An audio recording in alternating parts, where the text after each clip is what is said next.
luck. Top 6 answers are on the board. Pwedeng gamit, pwedeng ingredient ang sagot. Ano ang kailangan kapag magluluto ng turon?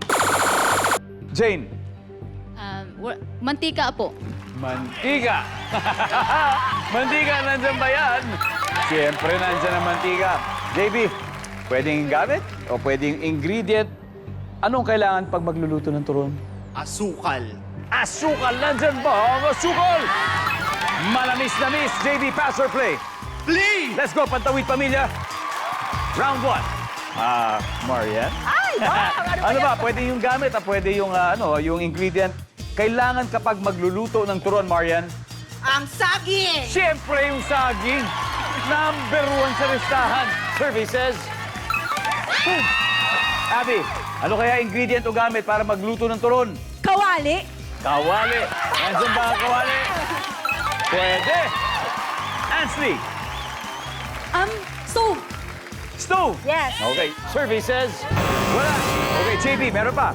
Pwedeng gamit o kaya pwedeng ingredient, no? Ano ang kailangan para magluto ng turon? Of course, wrapper. Yung pambalot. Yun! Marian, one last to go for the win. Makakuha kaya ng Team Pantawid Pamilya.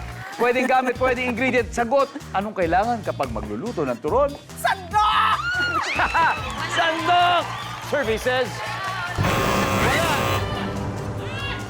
Team Parlor, pwede na kayo mag-huddle. Abby, isa na lang kung di makukuha nila. Ano kaya to? Anong kailangan kapag magluluto ng turon? Pwedeng yung gamit or pwedeng ingredient? Kutsilyo? Kutsilyo. Hindi maiiwan. Siyempre, ihiwain niya. Nandiyan ba ang kutsilyo? Wala. Cherry, time to steal. Ano kaya ito? Sandok. Sandok?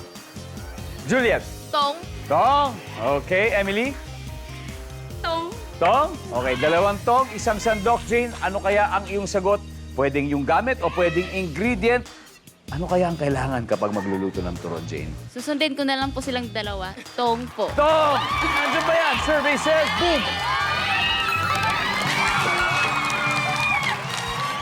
Hanep! Mukhang turon ang merienda araw-araw ng Team Parlor. Kaya meron agad sila 89 points. Nako, Team Pantawid Pamilya, wala pa tayong punto sa round 1, pero don't worry, relax. Thank you po. Round 1 pa lang ito. Marami pa tayong pagkakataon para bumawi, okay? May 3 round pa at mas matindi pa ang laro sa pagbabalik ng Family Feud.